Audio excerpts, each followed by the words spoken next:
Healthy Rebel Radio is sponsored by the Healthy Rebel app. 300 plus secretly healthy, delicious, mouth-watering dessert and treat recipes made with all-natural, whole food ingredients.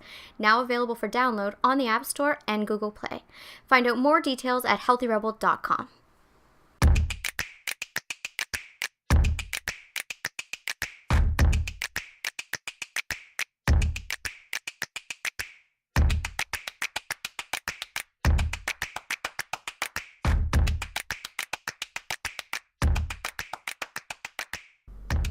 Welcome to Healthy Rebel Radio. I'm your host, Dr. David Deiser. I'm here with my Dami Health Healthy Rebel co-founder, Amy Layne. Good morning. Good morning. How are you today? I'm great, thank you. It's our first show in a while. Ugh. We had such expectations. Oh my gosh, did we ever? We were going to be I was going to work 2 weeks after giving birth, and we were going to be on it, and nothing was going to change, and we were going to have this baby that just slept on me, and I was going to be able to work nonstop, and it was going okay for like a little bit. And then all of a sudden she said, you know what? I'm only going to sleep on my mom. I want to breastfeed every 30 minutes. And no one's working ever. No, ever. I need you, Mom, all the time. Well, and it's a sin because you had to pick up so much slack for me. And I feel bad for all our listeners and for my blog readers. I've been so lame, and I really deeply apologize. I didn't see this coming. No, I mean, well, what can you expect from a business perspective? Because this baby is the most adorable child in the whole world and really, really needs you to nurture her. Like, she's like, please, I want you. And what ended up happening, and I hate titles, and I hope that everyone could just understand I'm kind of doing the air quotations. I by default ended up doing a more attachment parenting style with her because we had no idea we would be going this route. We thought we were so cool. Oh, I thought like I was going to first of all have childcare right away. I thought like I always said I'm going to ignore her right away a certain amount of time so that she gets used to being independent, whatever. And her personality and my personality came together, and it was like, nope, you're an attachment parent and you're going to be together 24/7, and you know, I wouldn't have it any other way. It's made my life flip upside down. It really has. I mean, my whole existence, and probably a little bit to a fault, has been like who I've become is my business. Mm-hmm. For the last, probably since 2009, I'd say. And before that, actually, I don't know what I'm talking about. I've been an entrepreneur since it became synonymous with who I am. Right. So this really has rattled. Oh my gosh, what a change at first, because you had to totally step away from all of these, responsibilities that you've developed for yourself. And it's who I see myself as. Amy is synonymous with businesswoman. That yes. is who I am. It's my identity, and without me really realizing it, really equated a lot of my self-worth. Mm-hmm. It became, when I'm successful and when business is going really well, Amy is worthy. Mm-hmm. And when things, I had to put things down and I had to step away and just be Amy and a mom, it's like my ego just went nuts and was like, you're nothing, your life is a waste, you're wasting your time, you're falling backwards, these are the years you should be working. Like, I was crying and, at least once a week about my career. And David was like, it's not going anywhere. Nothing's happening. You can't do it right now. And I'd be like, I was flipping out. You really were. And aside from that, it was stressful. But also people were telling me off. Yeah, that happens. I had a woman, email me and say, look, I've had 3 children, and just because you've had a baby doesn't mean that, you shouldn't be answering your emails on time, yada, yada, yada. It's no excuse. And that cut deep, but it was my ego reflecting back to me through her. For sure. Do you know what I mean? And I know that. This was my crap. Anyway, everyone says when you have a baby, and I think especially a female, having a female, a lot of your stuff is thrown into your face, so you have to deal with it really, really quick. Mm-hmm. I didn't understand the weight of that. No. And now I really do, and especially having a female, because my prayers and my deepest dreams for her, I would never want her to put her self-worth into achievement. Mm-hmm. Ever. So I don't want to reflect that to her. I want to be a powerful, successful businesswoman, but I want it to be just part of who I am and not the forefront of my personality. Absolutely. I think it started to flip a bit at that 4-month sleep regression that happened last month. It was like an emotional train wreck. It literally like cut me at the knees. But I think on the self-worth side of it, Yeah. because we started reading a lot more about sleep and reading a lot more about attachment parenting and what it really was, because we were just doing it naturally. And then all of a sudden your self-worth started to transform because we were seeing such positive changes with this baby when you sort of started to let go of the idea that we had previous about what was going to be happening. Does that make sense? Well, and reading a lot of medical articles about what her actual physiological needs were. That's right. And that what I was doing was the most important thing I could be doing all of a sudden things got validated. Yeah, and that I think your self-worth, you saw a shift at that point. Yeah, I mean, having a baby's really thrown me, and not only thrown me that it's thrown me. Do you know what I'm saying? Because I thought, you know, I've been around, my sister started having babies when I was 12, and, you know, I thought that I was just going to be this natural, you know, mother that just could totally handle it, and, you know, I don't know what the hell I thought, but right, it's just thrown everything, like, just everything's thrown me about it. It's a jarring situation. She's so perfect. And on the positive and the negative, like I'm shocked that I am just obsessed with this human being. Yeah, it's weird. Like I put her to bed at night after like the longest days where like say Dave isn't here, whatever, and then I sit on my phone and look at pictures of her. Like that's what I do. Thing. On my lunch at work, I'm like watching videos of my own child. Yeah, it's a weird thing. And you know, she's incredible. Yeah, she's perfect. And now she's sleeping. She's sleeping, and it's a miracle. It is a miracle. We're starting to feel like real people again. We are. And I have to say that you know, and I know I've mentioned it before, but just to say, like, I had real issues with breastfeeding. The whole physical stuff really threw me. We had bilirubin issues initially. We had bilirubin issues, so we did all this extent of, like, staying out of the hospital, did everything naturally, had a natural labor, no drugs, no whatever. Then we had to keep going back to the children's hospital, and the anxiety of, like, oh my God, now we're around all these sick people, and plus pricking my baby, and it was just... And then breastfeeding protocol, and then lack of sleep, and then... My milk didn't come in for 3 weeks, and we had to literally fight for me to breastfeed. And that was an emotional, I had no idea, and this was before this new wave of information, and like I feel like breastfeeding is a hot topic right now, but this was before that, and I kept saying, why aren't more people talking about this? Right. Why aren't more people talking about this? Like, my breastfeeding journey compared to my labor journey, labor was nothing, because it was intense, but it was over. Yeah. Like, you can let it go.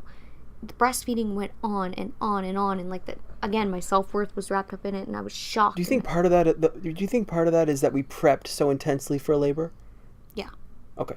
Because we were on it, right? Like we had things planned 9 months. We were prepped, but breastfeeding, it was just like, oh, that's supposed to just happen. Well, and what I witnessed, like my sister was just like literally flopped her boob out, baby latched on, and like was fine. Right, yeah. Like never was sore, never had a cracked nipple, never had milk issues, never. Like I think today my baby could probably latch onto her and somehow she'd be able to, like she was just very natural. So I thought, of course, that's gonna be me. Yeah. But it's so funny because we were flipped. Yeah. No one in my family could have a baby naturally. Everybody's had a C-section for generations in my family. And it was natural breastfeeding. Yeah. And then with me, it was the opposite. So. Interesting. But I was blessed that, you know, we really worked hard at breastfeeding, and we got it under control under a month. And by 6 weeks, we were rolling. We were. But it was a nightmare. Full blown. And now, since then, it's been easy. And this sounds crazy, but I wish I took pictures of my nipples. Yeah. During that time, sure because I feel like, because I kept saying to the lactation consultant, have you seen nipples this bad before? Mm-hmm. Like, I need someone to tell me, like, this is not normal. You can't tell me that, like, people push through this. Like, yeah, right. I remember it was just like, it was devastating. It was a nightmare. And I wish, like, to support other people, I had pictures of what my nipples had gone through. That being said, I'd like to shout out nipple butters. Ooh, all over the world. Me too. Nipple butters. Thank you for being a thing. And breast pumps. Breast pumps are key. Oh yeah. Or like the pumping after feeding and getting my milk supply. Like I had committed for 3.5, 4 weeks, and it really worked. And then that Earth Angel, Earth Mother Angel baby.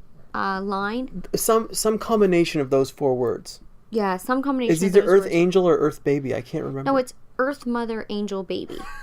Okay. Yeah, we'll go with that. Earth Mother Angel Anyway, Baby. their nipple balm is found at Whole Foods, and it's vegan, and the only one without lanolin, which isn't vegan because that's basically sheep sebum. Blah, blah, blah, blah, blah. Anyway, it's the balm. It saved my nipples. To this day, I still use it. Oh yeah, for sure. So let's talk about your energy.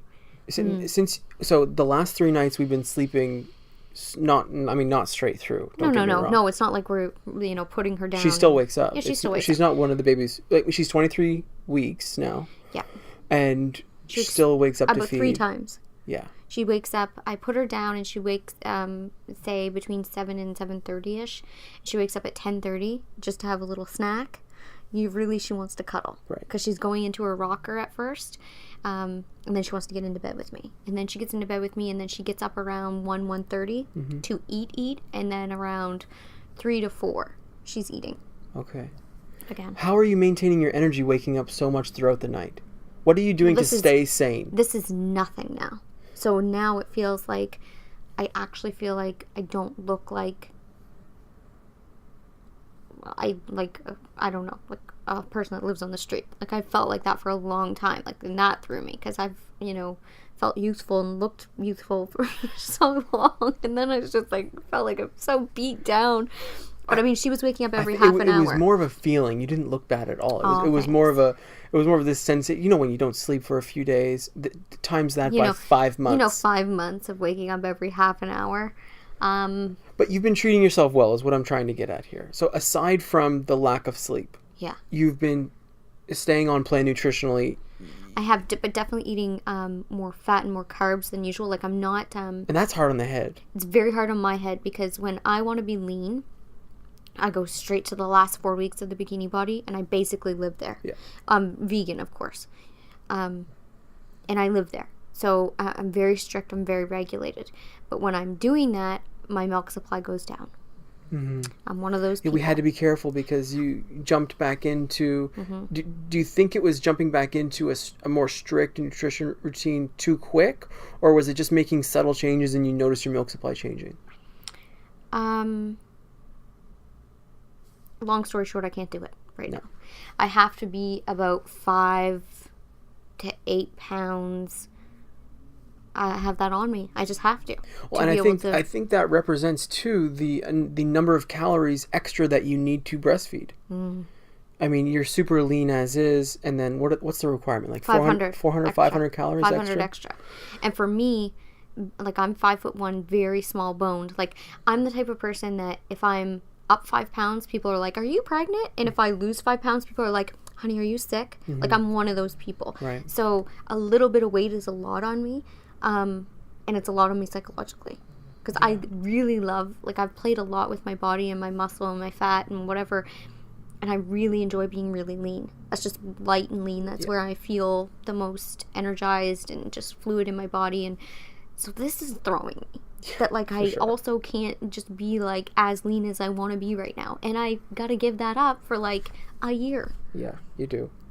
To accomplish this. To accomplish the energy levels that I think you're getting for most of the day, plus maintaining this extra calorie load. You've been on me about the green smoothies. Yeah. We do this green juice / smoothie in the morning. It's actually a smoothie, not a juice. But what we've been doing is coconut cream in the smoothie. David's been doing that for me, yeah. And that's been really important. When we don't have coconut cream on hand, we're doing avocado in the smoothie. Our local market now has frozen avocado, so that's easy to keep. We've been doing hemp seeds consistently, protein powder, a vegan protein powder consistently without alfalfa. Yeah, that's because you tend to be sensitive to that. I want to mention on everything. Oh, on everything. Yeah. I want to mention about alfalfa. I think we said this on the show before, but if you didn't hear us, if you have autoimmune disease, specifically lupus, Amy does not. But I present lupus-like symptoms when I'm under times of stress. She does. And alfalfa is a trigger in lupus. We see it with a few other autoimmune diseases as well. And if you just feel immune sensitive, if you feel like, oh, I drink some red wine and the next day I'm super sick, or I can't can't fight off infections well enough, or under stress I get sick really easily. Try avoiding alfalfa, because it's going to be in a lot of vegan protein powders. Shockingly, it's in basically most of the Vega products, which has been a little except for ours. Except for the one that we find, which has been a little disappointing, including their protein bars. Like, it's in so many things. It's in a lot of detox teas. It's in a lot of detox juices. It's in greens powders, too. All greens powders. Like, so you have to be really careful. But if you're not sensitive to it, it's a wonderful thing. Oh, yeah. But for me, it's a no-no. So we're also putting coconut oil in there sometimes. On everything? And on everything. And I've been having more carbs. Like, brown rice pasta, that type of stuff, which is really strange for me. Like, one thing that's been really helpful for me, because I've been working like a crazy person, poor Dave, is you've been doing the batches of brown rice. Mm-hmm. And for all the guys out there who are listening who have trouble doing meal prep, if you can make a batch of brown rice twice a week, that's all you gotta do. Just learn how to steam some veggies. Yeah. Learn how to stir fry some veggies. Just 2 veggies at a time. Doesn't have to be complicated. No. And then there's a cheat sheet to making things taste good. One is the sauce that you taught me how to make. Really? It's very extensive, guys. Okay. Buckle up. Here it is. Yeah. You take soy sauce, an organic soy sauce. Or Bragg's liquid coconut aminos. And then you mix with that a little bit of maple syrup. And then if you like spicy, you just sprinkle sriracha in there as well. Bam. And you put that on the rice, steam veggies on top, you're done. No, and what I really like, I love the Bragg's. I can do a little more sodium because I have low blood pressure, but if you are sodium sensitive or really trying to lean out, that's not an option for you.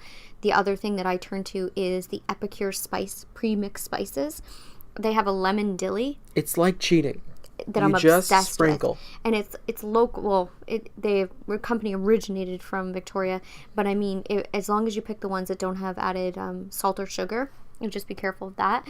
They have so many herb mixes that you just sprinkle a little bit, add your coconut oil, and like, it's divine. Yeah, it's so good. It's super. And the same thing with sometimes I don't do brown rice. Sometimes I make a batch of quinoa, and we use it the same way, and we just rotate those and shake it up. And you feel good on quinoa. Quinoa's a seed, so it's a bit different, but it has nice protein content. It does.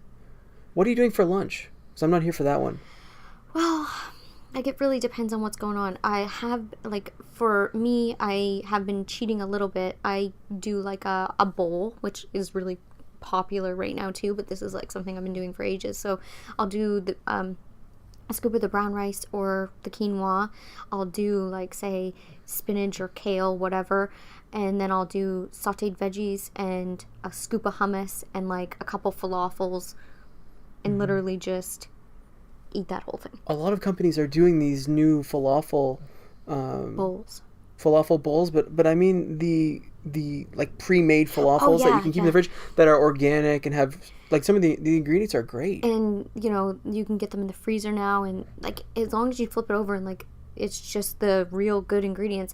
I've never been a pre-made food person, so again, this is another thing that's really thrown me because I don't have the abundance of time. Now she's sitting in the high chair a bit, so I have been this week starting to be able to do things. Oh yes. Well, and you have consciously made an effort to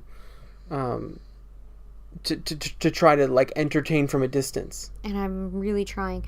By the way, when we were talking about sleep and the things that have been better for her, it's a combination of literally for the last 2 months, we've been working with basically the no cry sleep solution. Yeah.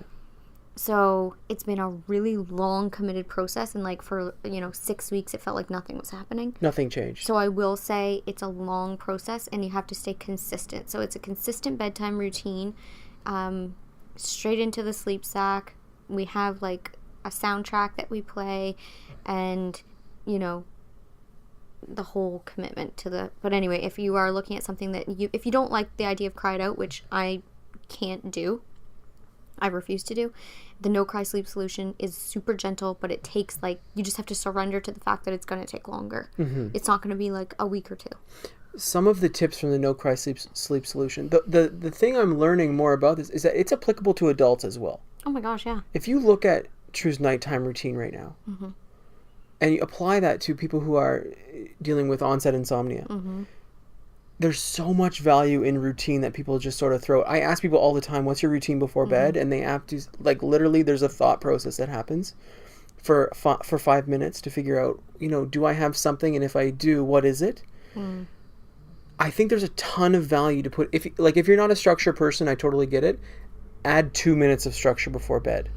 And just investing in those small things. We've done podcasts on sleep before and sleep hygiene, so if you want to go and listen to those tips, but like the main things for adults I think is blackout blinds and no technology, right? Like no stimulation, right? But like you can't just jack yourself up and then lay down and be like, why can't I sleep? Like no, you can't. Like you need to wind down for sure, And I think it's just incredibly helpful to have one routine, like whether it's deep breathing or whether it's a book that you're reading and you read a certain number of pages, or whether it's a certain tea that you might drink before bed. Speaking about deep breathing, that is one trick I have been using with True. That isn't in the book that I read, but I've been, because I read this thing that was actually emailed to me about sleep, and that you can manipulate baby's sleep through, or their heart rate and breathing. Yes. Through your own. Yeah, I've heard that too. I've been doing it.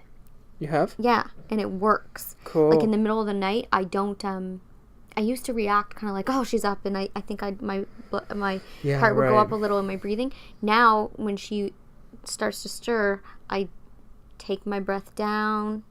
I really like go pretend that I'm sleeping, like in the whole breathing, and it's really been working. So that's so great. Yeah, it's been really, really great.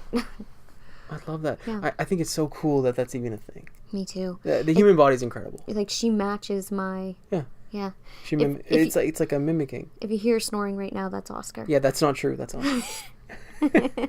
He's getting kicked off the podcast. He is. We're trying to find a way to kick him off, but like he really enjoys being part of the podcast, but we don't enjoy the snoring and smucking in the background. No, it's not very nice. No, it's not.